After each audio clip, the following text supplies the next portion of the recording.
حضور نے فرمایا جب یہ سورہ اتری، ابو ہریرہ راوی ہیں، بخاری کی روایت ہے، ام القرآن کون سی صورت ہے؟ ہی سبع المثانی، مثانی اس لیے کہا جاتا ہے کہ بار بار دہرانے والی، پڑھی جانے والی، قرآن مجید کے مساوی سب سے زیادہ قرآن کریم کی پڑھی جانے والی سورہ فاتحہ، ہر نماز میں پڑھی جاتی ہے۔ والقرآن العظیم، اور یہ قرآن عظیم ہے، یہ نبی کریم صلی اللہ علیہ وسلم نے فرمایا ہے۔ قاری صاحب ایک خط سنا دیں، روم کے بادشاہ نے حضرت عمر کو لکھا سورہ فاتحہ کے متعلق خط سنا دیں۔ پھر یہ نہ کرنا بادشاہوں کو خط لکھنا شروع کر دیں، آپ خیال کرنا، اب خطوں کا دور نہیں ہے۔ جب حضرت عمر فاروق رضی اللہ عنہ خلیفہ بنے تو قیصر روم نے خط لکھا حضرت عمر کو، مسجد نبوی میں موجود تھے، قاصد خط لے کے پہنچا، وہ پڑھا گیا مسجد نبوی میں۔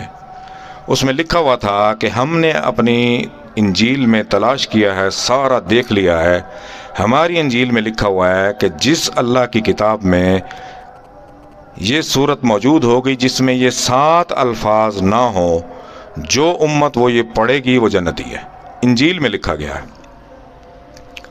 ہم نے اپنے راہبوں کو، پادریوں کو اکٹھا کر کے پوری انجیل میں دیکھا ہے، چھان بین کر لی ہے، یہ سورہ ہماری انجیل میں نہیں ہے۔ آپ دیکھیں آپ کے قرآن کریم میں ہے یا نہیں ہے۔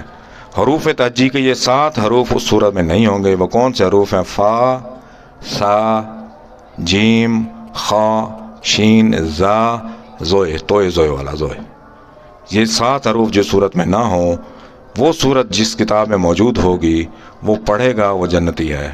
صحابہ نے عرض کی امیر المؤمنین یہ سورت فاتحہ ہے۔ پھر صحابہ نے تلاش کیا اور فرمایا کہ بالکل ٹھیک ہے، انجیل میں لکھ دیا گیا تھا۔